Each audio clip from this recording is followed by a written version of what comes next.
Donc, je suis élu depuis 2008.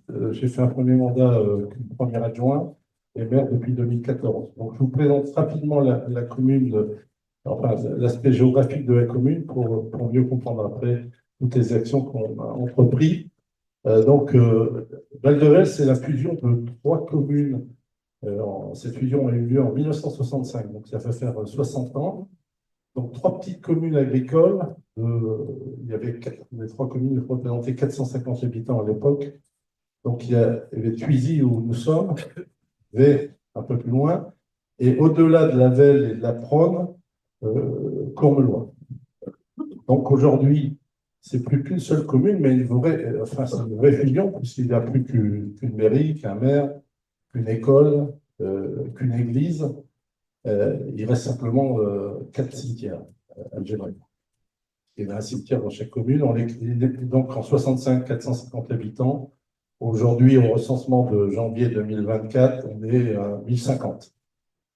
1050. Alors, moi, je viens de l'industrie pharmaceutique, donc c'était assez loin, l'environnement, etc. Et donc, élu en 2008. En 2009, j'ai eu la chance, l'association des maires a créé une classe d'eau pour élus. Et c'était 5 journées de formation sur 6 mois.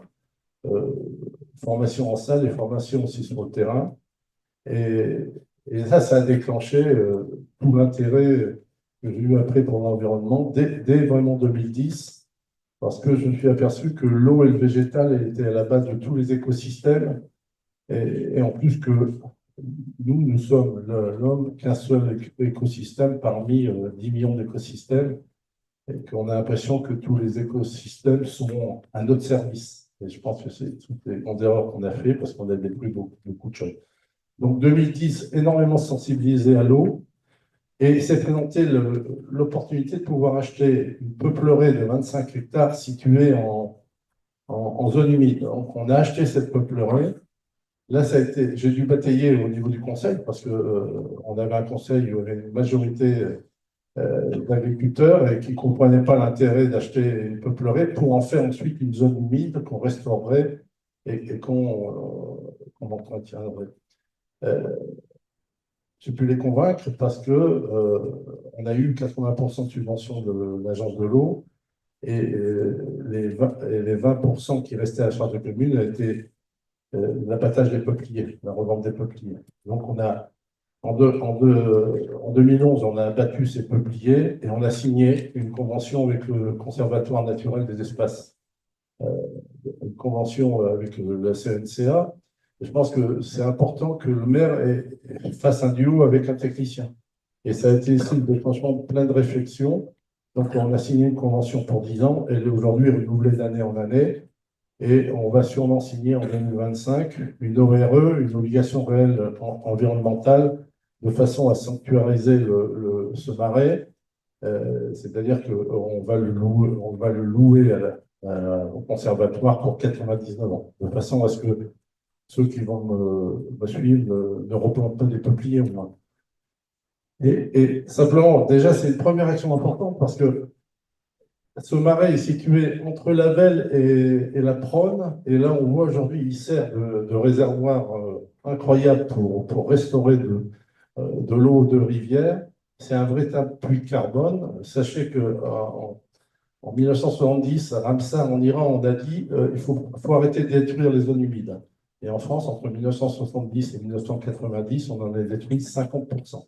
Là, on s'aperçoit maintenant qu'il faut surtout pas y toucher, surtout pas planter de peupliers dans des zones comme ça, parce que c'est des marais qui doivent rester ouverts. Donc on a aussi, voilà. En 2012, on a arrêté d'utiliser les produits phytosanitaires. Ça a mis un peu de temps parce que ici, ils utilisaient, à l'époque, c'était près de 10 000 euros de désherbants, etc. On y allait à toutes les sautes. On a arrêté complètement en 2012, sauf pour les cimetières. En 2014, on a approuvé notre PLU avec obligation d'infiltration des eaux à la parcelle, c'est-à-dire qu'on a abandonné les tuyaux. Ce qui existe, il existe, mais on a fait, là on va avoir 10 hectares d'urbanisation, il n'y a que des nous qui sont végétalisés. Et on a aussi créé un jardin de la biodiversité, c'est-à-dire que avec l'aide d'une association qui était Symbiose et puis le conservatoire, on a créé pas loin de l'école, on a mis à disposition un terrain qui aurait pu être construit. On en a fait un petit jardin de la biodiversité destiné aux enfants. Ça a été donc on a créé une mare, on a créé une haie, on a fait un petit potager, on a planté des fruitiers, fait un hôtel à insectes, enfin, etc., etc. Ça a été un peu aussi un élément déclencheur et ma première adjointe à l'époque était la directrice d'école. Ça facilitait pas bien les choses parce que je suis persuadé qu'il faut faire rentrer à l'école la nature, mais d'une autre façon qu'aujourd'hui, il faut la faire rentrer pour avoir une matière qui s'appelle biodiversité et qu'on enseigne dès la maternelle jusqu'en terminale. En 2015, on a construit une caserne de pompiers avec un toit végétalisé. Donc, ça n'a pas été simple aussi à imposer un toit végétalisé. Et on a créé un parc arboré, notre deuxième parc. On a un parc à la mairie et on a créé un deuxième parc qui était un parc sur près de 2 hectares, en plein centre du village, arboré et avec un parking autodrainant à l'époque. Et des liaisons douces qui nous amènent à la mairie et à l'école, donc dans le bois qui est situé derrière la mairie.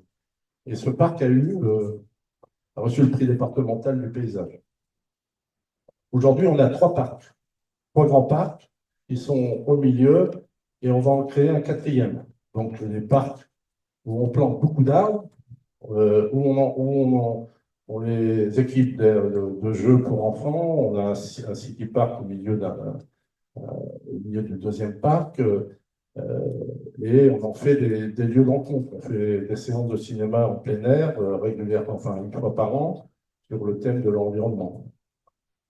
En 2017,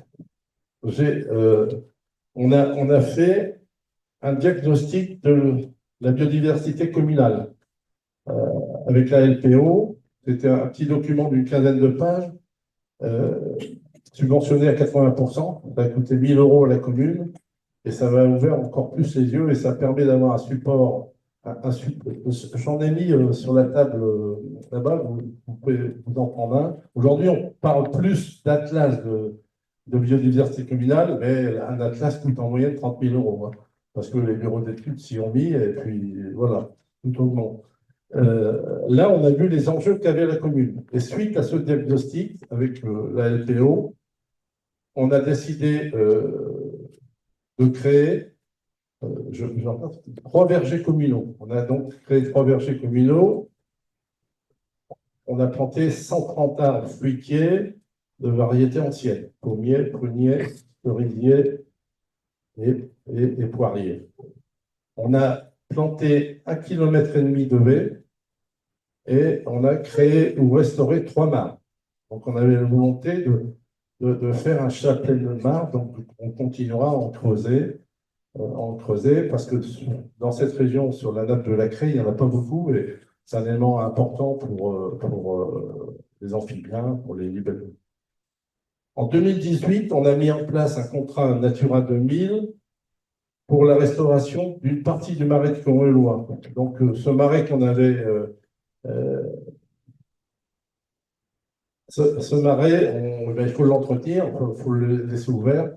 Et donc, il y avait une partie du marais, 8 hectares, qui se refermait. Donc, on a fait un contrat Natura 2000 sur 3 ans, 80 000 € de dépenses, 100% de subvention, Europe et État.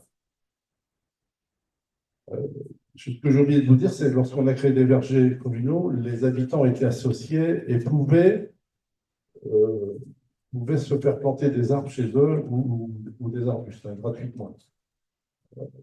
On a eu quelques habitants qui ont saisi l'occasion. En 2019, toujours avec la pensée que l'eau est le capital le plus précieux qu'on a, en 2019, nous aussi, on n'a pas d'assainissement collectif. Notre décision de 2014, c'est de faire un assainissement non collectif. Et moi, je suis assez partisan de ça. Quand c'est bien fait, c'est bien, ça responsabilise les gens, on n'est pas n'importe quoi, on est obligé de faire attention. On a réhabilité avec l'agence de l'eau et de Van Reims près de 70 habitations. Donc, ils ont pu bénéficier de subventions. Et puis, en 2019, on a abandonné complètement les phytosanitaires, donc dans les cimetières, et on a réemmaisonné les cimetières. Et ça passe bien, hein, ça passe bien. On a choisi une semence qui ne pousse pas trop, etc. Et ça passe vraiment bien. Il y en a qu'un qu'on ne peut pas ensemencer, et il est désherbé à la main. En 2020, on a été labellisé territoire engagé pour la nature pour 3 ans. Alors moi, c'est quelque chose qui nous a permis de structurer encore plus notre pensée. Donc c'est un label qui est décerné par l'Office français de la biodiversité, Grand Est. Je pense que ça vaut le coup de remplir. C'est un dossier sur ce qu'on a déjà réalisé et les projets qu'on a sur les 3 ans. Et là, on repart pour 3 ans. On a mis en place aussi une aire terrestre éducative. C'était la première du département de la Marne. Alors, une aire terrestre éducative, ça concerne l'école. Et c'était les CE2. Donc, on a mis à disposition, la commune a mis à disposition de l'école 3 terrains. Et le but était que les enfants choisissent un des terrains sur le thème de l'eau et de la biodiversité et se l'approprient complètement. C'est leur terrain. Il est situé derrière la mairie. Ils ont pris le terrain le plus difficile parce que c'est un terrain vague. Et là, avec le conservatoire et la maison de la nature de Boultevoie, tout un programme d'inventaire, de réflexion sur le petit cycle de l'eau, grand cycle de l'eau, s'entamait. Donc, une année, à la fin de l'année, l'aire terrestre avait été transmise à la classe suivante. Et ensuite, à la classe suivante, il y a la notion aussi de transmission qui est importante. C'est un vrai succès, c'est un vrai succès. Et moi, j'ai assisté à des transmissions. On faisait un peu un événement solennel ici, où les enfants transmettent le terrain à leurs camarades et ils leur parlent d'écosystèmes, de cycle de l'eau, de grands cycles, etc. Donc, je pense que s'il y avait des ateliers un peu partout dans les écoles, ça serait super. En 2020 aussi, on a éteint l'éclairage public. Ça avait été difficile avant parce qu'il y avait moitié-moitié et on a fait un sondage donc pour améliorer la trame noire. Hein, on a fait un sondage et 80% des gens, on a eu 277 réponses, donc 80% des gens, des foyers ont répondu et on a eu 80% de personnes qui étaient pour l'extinction et en commentaire apparaissait surtout la notion de biodiversité, de chauve-souris, etc. Et moins l'économie. Hein. Donc, c'est là que je me suis rendu compte qu'on avait bien progressé dans l'esprit des gens.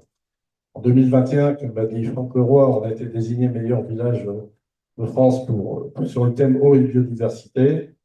Alors, il fallait présenter 3 actions. Donc, il y a un jury qui est venu, etc., qui a visité le village. Les 3 actions qu'on a présentées, c'était notre première action, c'est toute notre stratégie d'acquisition foncière.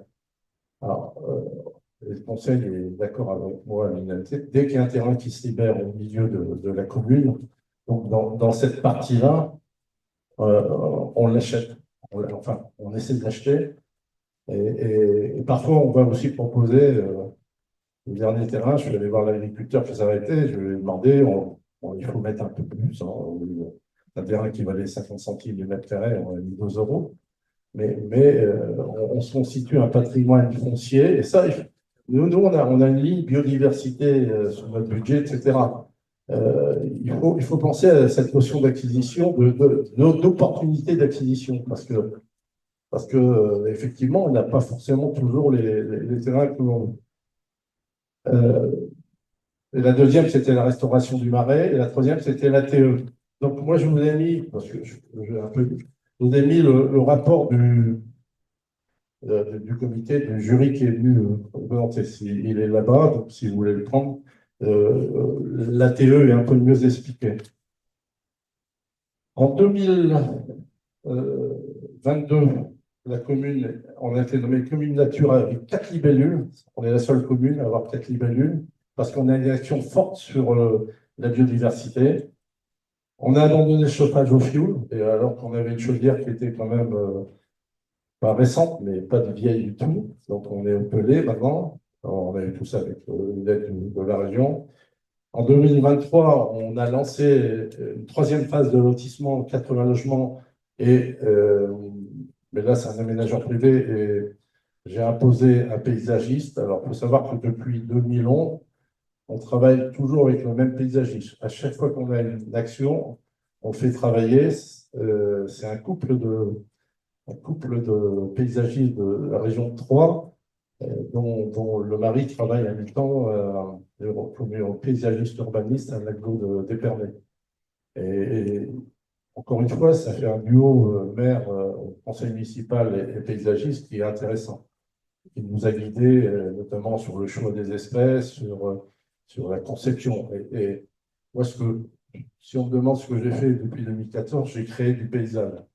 La seule volonté, c'était de créer du paysage avec tout l'intérêt qu'on a sur le réchauffement climatique, parce que lorsqu'on crée du paysage, on plante des arbres, etc., etc., et on sait qu'on a un impact fort sur tout ce qui est dysfonctionnement du climat. Donc, on veut que le lotissement soit labellisé biodiversité. Et on va créer un quatrième parc dans ce lotissement. Donc, on va avoir 4 parcs qui vont permettre aux gens de venir se mettre à l'ombre quand il fera très chaud, de se rencontrer. Mais aussi, ça nous fait des îlots de biodiversité, ça nous fait une continuité écologique, parce que vous voyez là, je suis obligé de bouger un peu, là, tout ça, nous, c'est de la betterave et du blé. Il n'y a pas de haie. Alors, on a commencé à planter une haie dans une propriété de la commune en plein milieu des champs. Ça fait rire les agriculteurs, mais on a fait un petit dossier et on a été récompensé par la FDSEA, donc avec un article dans la Marne agricole.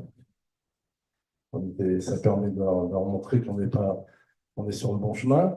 Euh, et puis, ça nous permet on va essayer d'avoir une continuité par là. Alors, la commune a la chance d'avoir des terres agricoles. On est propriétaire de 150 hectares de terres agricoles. Non, mais des terres agricoles qui sont louées. Ah oui, ça. Non, non, mais qui sont louées. En plus, elles font partie d'un lac et tout est bloqué jusqu'en 2049. On n'a pas le droit d'être. Et là, là, quand les agriculteurs partent, avant, c'est eux qui se retransmettaient chacun. La commune ne mettait pas son nez dedans. Moi, maintenant, on a des règles bien précises. Là, il vient de se libérer 15 hectares. Il y a 10 hectares pour un agriculteur, un jeune agriculteur qui a besoin de ça pour que sa ferme soit viable. Et on a la chance d'avoir on a un maraîcher bio qui a failli partir il y a 2 ans. Et là, je lui ai attribué 5 hectares. Donc, il avait déjà eu 5 hectares dans la précédente libération de terre. Donc, on a un maraîcher bio sur terrain et il va avoir des terres là-haut et il va faire de l'agroforesterie. Donc, on va tout doucement aller implanter des haies et des fruitiers dans cet open field qui est vraiment. Alors, il le faut, mais petit exemple, lorsqu'une mésange, c'est pour rire, lorsqu'une mésange est là et qu'elle veut aller à peine de roi, qui est là-bas, elle ne peut pas y aller. Il n'y a pas de haie, il n'y a rien. Elle peut aller qu'à prône. Elle peut suivre la prône. Non, mais et c'est ça une communauté écologique, c'est comment on permet à chaque espèce de se déplacer. Alors, on a mis aussi en 2023, on a une convention avec Enedis on fait de l'autoconsommation collective.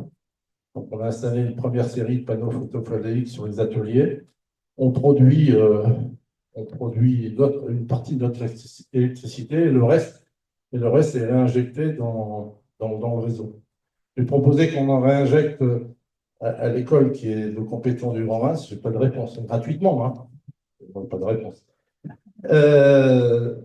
On va continuer, on va en mettre ici. On va en mettre ici. L'objectif, c'est de produire au moins 40% de notre électricité, quel que soit le mois. Parce qu'aujourd'hui, en novembre, avec les panneaux installés, on produit 10% sur des mois pluvieux comme ça. Lorsqu'on va ajouter 90 sur le gymnase et une quarantaine ici, on va pouvoir produire plus. Et puis, on a des marais. La construction d'un gymnase qui va être certifié Pacifique. Alors, juste un petit mot, c'est un projet de 4 millions d'euros. Alors, quand vous entendez Franck Leroy, il a raison de dire que je ne suis pas riche. Eh ben, on peut le faire. On va le faire certifié passif, c'est-à-dire qu'il n'y aura pas de chauffage. Il n'y a pas de chauffage. Il va y avoir un toit végétalisé de 779 mètres carrés. Il sera construit en bois et en laine de bois. Il y aura un parking de 45 places qui servira à la gare aussi, autodrainant. Euh, et c'est une expérience intéressante parce que la vraie passivité, ceux qui sont certifiés, il y a très peu de bâtiments certifiés en France, il y en a moins de 500, et ça sera le premier gymnase certifié, si on arrive à la... Mais il faut, parce que j'ai un dossier Europe, une subvention Europe qui ne sera donnée que lorsque j'aurai la certification. Alors, sur ce dossier de 4 millions, je vais arriver, si tout va bien, à 70% de subvention. Et comme c'est un bâtiment passif, la Banque des territoires prête sur 40 ans. Donc, tous ces projets, on peut les faire. Et on va avoir un projet dont le coût de fonctionnement, il sera mini. Alors, là, on va planter là, dans quelques jours 24 arbres. Je vais parler des arbres là, un petit peu. On a planté depuis 2014 250 arbres un peu partout. Donc on travaille beaucoup sur le cadastre, sur le truc. Et puis on voit chaque endroit où on peut planter. Là, on plante, on densifie un peu les parcs pour en faire des vrais îlots de fraîcheur. Les parcs aussi, c'est pour avoir des jardins de pluie, hein. Alors, pour moi, dans cette période de dysfonctionnement climatique, le véritable ennemi de l'homme, c'est l'arbre. C'est pas le chien ou je sais pas. Parce que les arbres créent de l'ombrage, je vais le dire, créent de l'ombrage, absorbent une partie du rayonnement lumineux, rafraîchissent l'air par évapotranspiration, captent les polluants de l'air. Un arbre mature, il capte 20 kilos de microparticules par an. C'est énorme. Et de l'eau, favorise l'infiltration de l'eau dans le sol, constitue un maillon important indispensable de l'écosystème, favorise la biodiversité, génère du bien-être et améliore la qualité de vie. Et lorsqu'on a ça en tête, on se dit, mais il faut que tout le monde plante. Alors, je me bats aujourd'hui pour que les gens ils plantent des arbres chez eux, parce que dans notre PLU, ils ont l'obligation de planter un arbre tous les 200 mètres, pour 200 mètres carrés. Le dernier que j'ai vu qui voulait un certificat de conformité, j'ai dit, moi, je ne vous le signe pas. Est-ce que vous avez planté vos arbres? Non, je ne le signe pas. Et bien, je vais le faire. Qu'est-ce que vous avez planté? Il m'a répondu, un bananier et un olivier, mais sûrement en pot. Et c'est là aussi, alors, c'est la deuxième chose. Nous, on fait beaucoup de choses. Le conseil me suit à 200%. Mais notre objectif, ça a été aussi d'embarquer la population avec nous. Donc, depuis 2014, ma première adjointe, qui gère aussi la médiathèque, on fait énormément d'animations, énormément de communication. On a fait des animations, des soirées chauves-souris, on avait 80 personnes. On a fait des animations avec une philosophe pour essayer de faire prendre conscience. On fait beaucoup de visites du Marais avec le conservateur, etc., etc. Voilà. Alors, tout simplement, moi, en tête, on nous a pris pas mal de compétences, hein, quand on intègre une grosse machine comme le RAS. Je me suis créé une compétence, vous savez, mais j'en ai assez. Je me suis créé une compétence qui est la biodiversité. Voilà. Et à chaque fois qu'on a un projet, on se dit qu'est-ce qu'on fait pour augmenter notre empreinte de biodiversité. On calcule maintenant assez correctement l'empreinte carbone, et c'est de dire comment maintenant on a une empreinte biodiversité positive, et comment, et c'est l'affaire de tous, hein. Beaucoup me disent mais c'est les agriculteurs, c'est l'industriel. Non, c'est l'affaire de tous. Je pense que c'est l'affaire de tous. C'est des choses que je répète sans arrêt, même au discours de vœux, je leur parle des arbres et tout ça. J'arrête de parler des voiries. De toute façon, c'est usant, hein, de parler des voiries.